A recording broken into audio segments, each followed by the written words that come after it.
Hi guys, so this is a quick tutorial on how to write your abstract. It's the first thing that is seen before your main work is even read. So you understand how important it is and how crucial it is that you get all the parts right. I've gotten quite a number of requests from you guys to just explain a bit about the abstract. So that's why I'm doing this quick tutorial and quick video so that you guys can have access to it. So please make sure to give this video a thumbs up, like, subscribe, do all that stuff that will make me happy and then make you happy and allow other people to see it as well. And before you guys start leaving me comments about my fire alarm, I'm tired of that thing too. If you are, I am as well. So if you hear any beeping noise, just please ignore and let's focus on how to write this abstract. I'm going to make this as succinct as possible. I'm going to make it brief so that you can get the key things right. Like I said earlier, although the weird thing, not weird per se, but the critical thing about abstract is it is that part of your dissertation or your thesis that you write last. It's after you've done everything that you now write your abstract. But on the other hand, it is the first thing that your marker, your supervisor, your tutor will see when they are looking at your work. Do you get? It's kind of contrasting in a way, but that's on another note. Let me just take you a bit away now. On another note, that's what critical analysis looks like. Like you write it last, but it's the first thing you'll see. You get that part. So that's a bit of critical analysis. That's just me digressing. So let's face today's issue. How do you write an abstract? And this is a quick one. Because it's an abstract, most people always overlook it. But I tell you, it is that thing that you see that gives you an idea of what's in the paper. You know how they say don't judge a book by its cover? Well, when it comes to academic writing, you can easily judge a paper by its abstract, although it's not always correct, but it gives you an idea of what to expect. And when it comes to you submitting a piece of work, it's going to be marked, unlike the ones that are submitted for journals that are going to be published, obviously. But you have a bit more to lose when it comes to you getting uh, a terrible grade just because you didn't write a very good abstract, and then the abstract counts as part of the work. Do you understand? So that's why abstract is quite crucial. And for me, I believe that there are like a couple of steps or couple of things that has to be in your abstract for it to make sense. So what I've decided to do without wasting your time is just go ahead and show you, give you example. That's why we are doing a screen record straight up, no chit chats thereabout. Although I'm still talking of it, but then that said, there are some abstracts that you see that I really don't want you to copy. So let's say, for example, now I drew up this article, and the article says, or maybe it just didn't provide it in this example, no abstract provided. So the first thing I want you to know is, although this did not provide abstract, I'm sure it probably had an abstract, but you are not allowed to write your work and not produce an abstract for it when you want to submit. That's unacceptable. That's incomplete work. So this is not an option. And also, one thing people do is write an abstract. I was looking for an example of that, but I wasn't able to pull one up, unfortunately. But there are some abstracts that you see that are just like two or three lines. No, that's let's leave that for those people that are publishing. But if you want to get good grades, you can't afford to make your abstract 1 or 2 marks. That's unacceptable. Okay, so also, there are people who write abstracts with incomplete details. So what I've decided to do in today's video is I'm going to show you two abstracts, and we're going to put them side by side and see how detailed they are and what your abstract should look like when you are writing your abstract, the things that should differ when you are writing it. Okay, so all that are the things we would explore in today's video. So I hope you guys are ready. But before I go on, I'd like to say again, I hope you've liked and I hope you have subscribed. So before I show you these examples, I drew up some articles from this part. You can already tell. I've already shown you how to use Google Scholar. I'm saying it again, and how to cheat when it comes to you getting your references from Google Scholar if you're not using all the referencing softwares that I have recommended and Mendeley that I have shown you how to use. I know I haven't shown you how to use Zotero, but I've shown you how to use Mendeley. But then I drew out up, I brought up some of the articles that I'm going to show you examples of from here, just so you see that they are actually um, published. Most they are published articles, so you can tell that, and they wrote their abstract well. So what's your excuse? Do you get? So for your abstract, you really need to have your abstract needs to have at least 5 parts, but for me sometimes I make it 6. So, and the 5 components that your abstract must contain is: one, the introduction, the research significance, the methodology that was used in that study, the results, the conclusion, and the last part, which is the sixth part for me, is probably the implication of the research or recommendation. I always add a brief on it. I mean, you don't have to write too much. Your abstract most times should not be more than 300 words, right? But then it still has to be as detailed as possible. I have seen students fail because the abstract was not well written, or like it was a turn off for the professor to get. So why not just focus on it? So I brought up this abstract now. This is an abstract. So we're going to like read it together and dissect it. Do you understand? So I've told you the 6 parts that your abstract should have. If that's all the information you need, you can log off right now. That's fine. But now if you want to know how to write these 6 parts, how to implement them or add them to your work, then we're going to go ahead and do that right away. So first, this is abstract one. Let's label it abstract one, right? And the title is Prevalence of HIV among 15 and older in rural South Africa. And the abstract says, a greater first thing I want you to observe about the abstract is it's so chunky. It's like a paragraph. Chunky. A lot. For me it's cumbersome. I'm already turned off, kind of. I want it to be detailed. I want it to have subheading. Do you get? But now this doesn't, and it's not a plus for me. I would like to say this is a minus. So a greater knowledge of the burden of HIV in rural areas of South Africa is needed, especially among older adults. You can see the person is bringing in a bit of introduction. We conducted a cross-sectional biomarker survey in the rural South African Agincourt Health and Social Demographic Surveillance site in 2010 to 2011 and estimated HIV prevalence and risk factors. Using a using an age sex stratified random samples of 15 ages 15 plus, a total of 5,037 of a possible 7,662 individuals were located, and 86.6% consented to HIV testing. HIV prevalence was high and characterized by a larger gender gap. Rates peaked at 45.3% among men and 46.1% among women, both at ages 35 to 39, compared with a similar study in the rural KwaZulu-Natal province. South Africa prevalence occurred at later ages, and HIV prevalence was higher among older adults, with rates above 15% for men and 10% for women through the age 70. High prevalence continues to characterize Southern Africa, and recent evidence confirms that older adults cannot be excluded from policy consideration. The high prevalence among older adults suggests likely HIV infection at older ages. Prevention activities need to expand to older adults to reduce new infections. Treatment will be complicated by increased risk of non-communicable diseases and by increasing number of older people living with HIV, right? I'm sorry, I know that was long, but the brief is this thing has an introduction.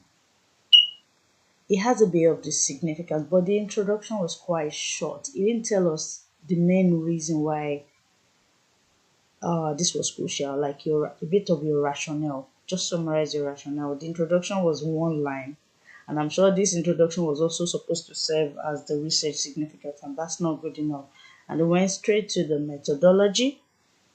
After the methodology gave us the results and they concluded and a bit of implication. But I feel like it could have been better or easier if you were able to view it, if you were able to view what this writer was saying in different sectors, then you'll be able to relate to it better. This is cumbersome. The introduction could do better. I don't think the introduction is detailed enough. The methodology was quite well done.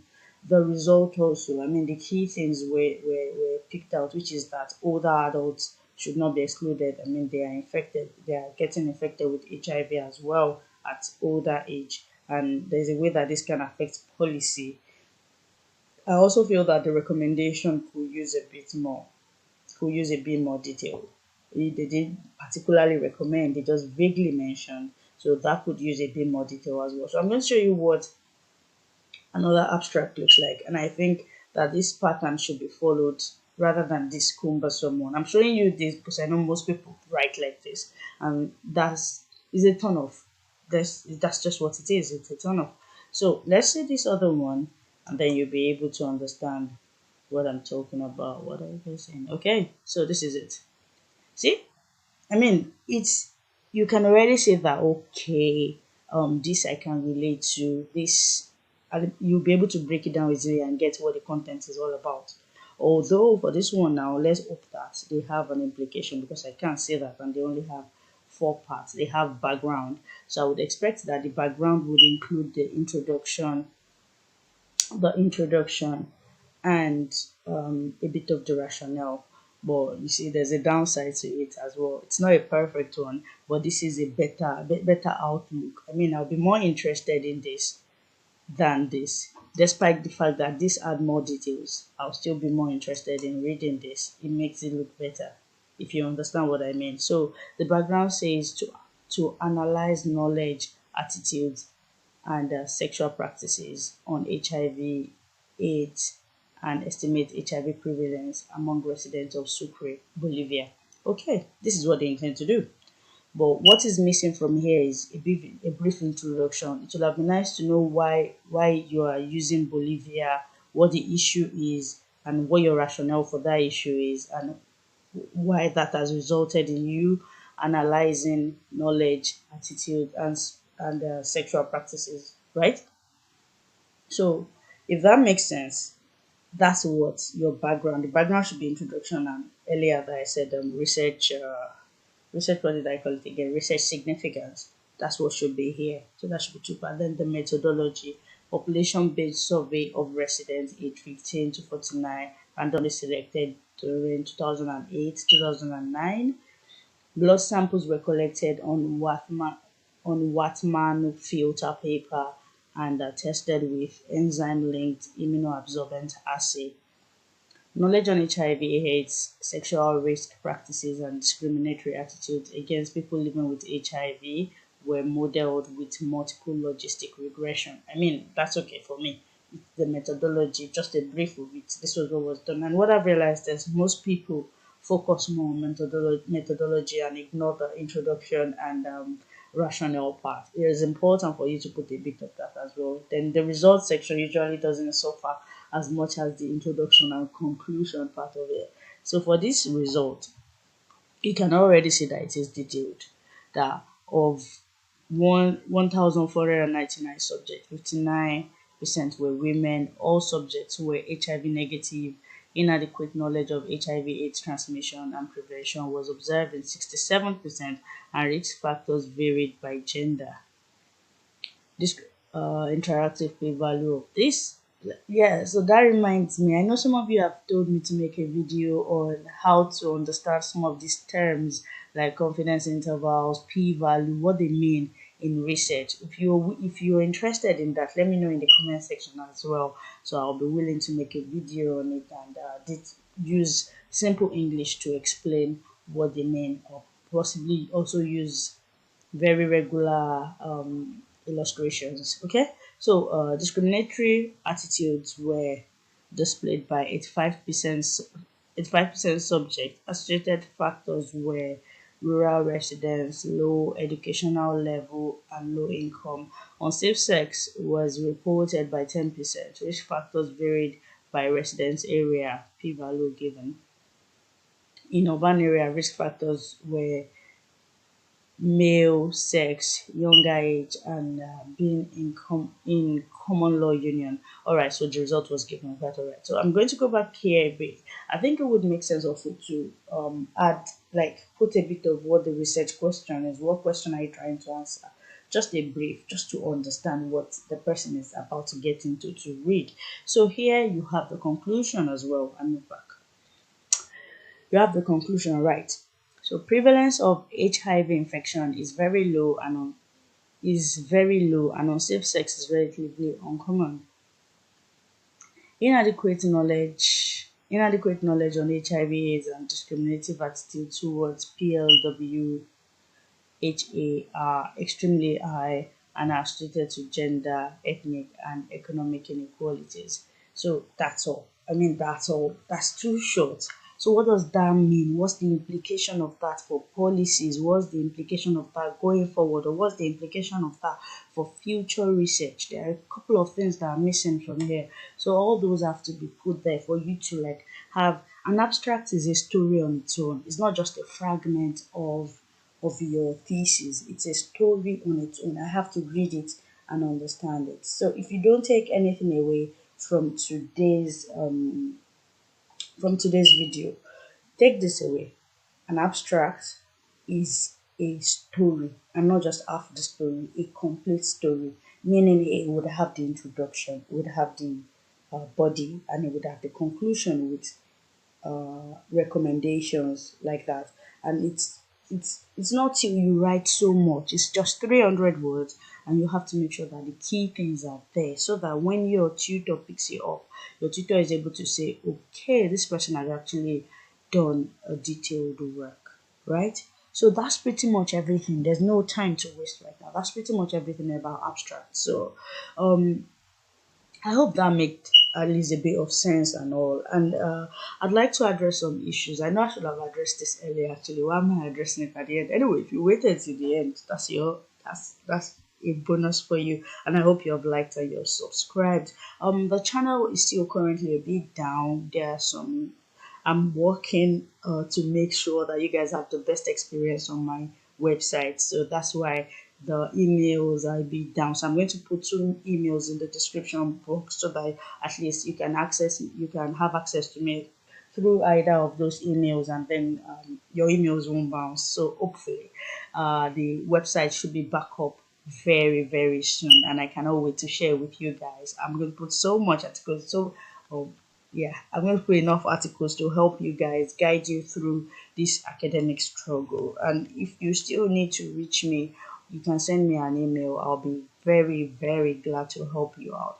Thank you so much guys. I really appreciate all the support, all your comments, all the subscriptions. I know of late my posting hasn't been regular and I haven't been very much available online to respond to all your messages. You have to understand that your girl, there's a couple of things going on in my life right now as well. So I'm trying to attend to those, but I promise you, you guys are amazing and you guys are my priority, and I will always find time for you guys. So even if I don't comment every time, if I don't post in the community section every time, I have you guys in mind and I really appreciate it. Because I mean, without you guys, okay, this is like me thinking of you.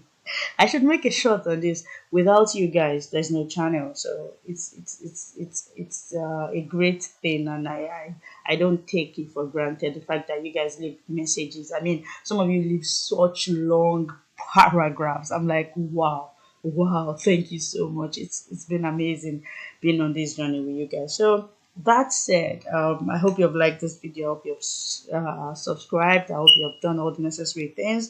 And if you're writing your thesis right now and maybe you're struggling, you can always reach out to me. And I wish you all the very best in your write-ups. Okay, guys, so till I see you again, which is in a couple of days, I guess, make sure you put a smile on somebody's face. Bye, guys. See you later. Bye.